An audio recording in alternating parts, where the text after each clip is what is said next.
What's the best resource and the best way to learn French? Students ask me that question all the time. And yes, it's the wrong question, but I'm going to address it in today's episode. Okay, so let's talk. Welcome to Quirky French Podcast, the podcast that helps you speak more confidently, feel more focused, and be more in control of your French learning journey. Prêt? C'est parti! Salut and welcome to episode 37 of Quirky French Podcast, the podcast that will help you reach your language goal and become fluent in French.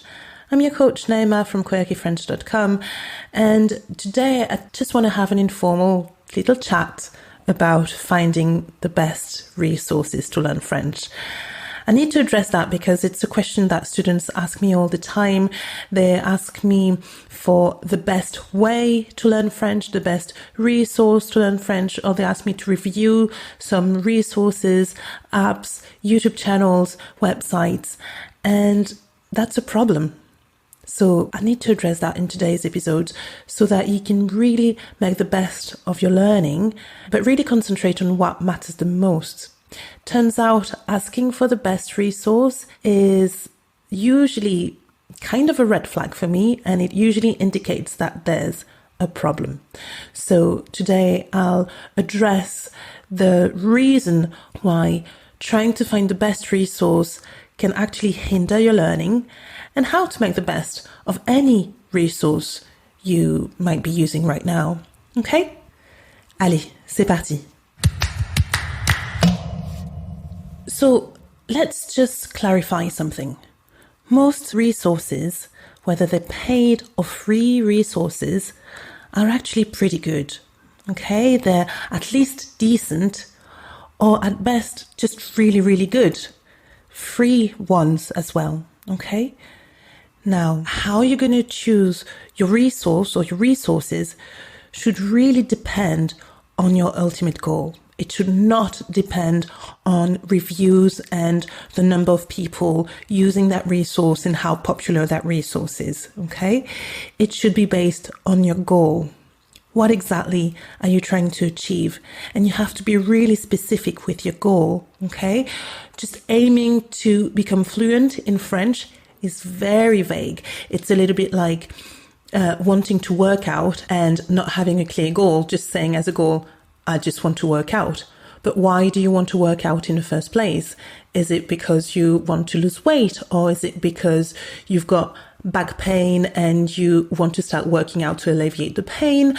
I mean, there could be tons of reasons.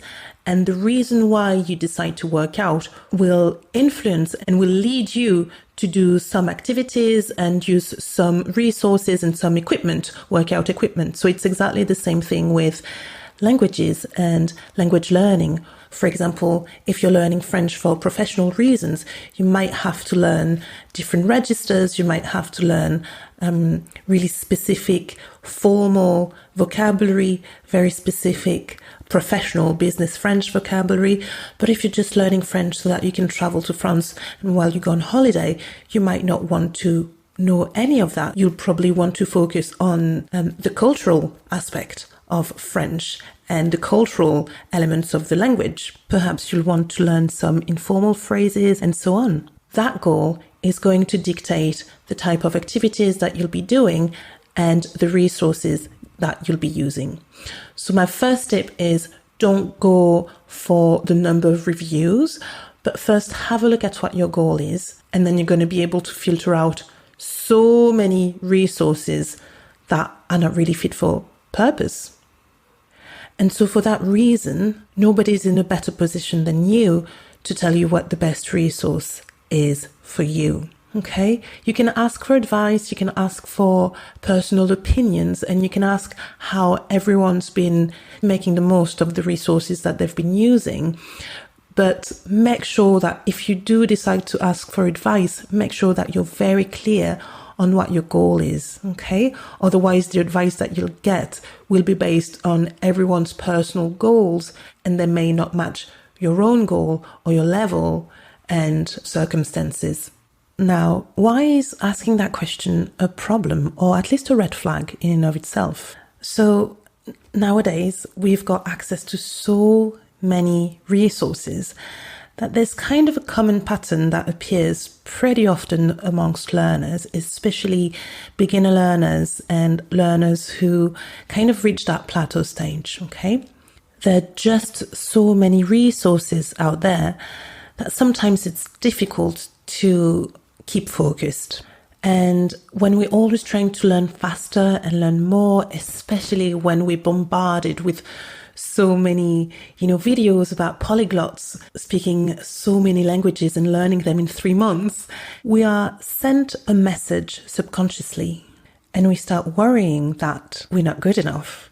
And if you're a little bit embarrassed about your accent, if you're a bit insecure about your level of French, all of those things kind of creep up and lead you to question how you're learning and question the resources you're using. And we tend to forget that learning languages is a slow process. So my next tip is all about focusing, okay? Choose one resource and stick to it, at least for a good while.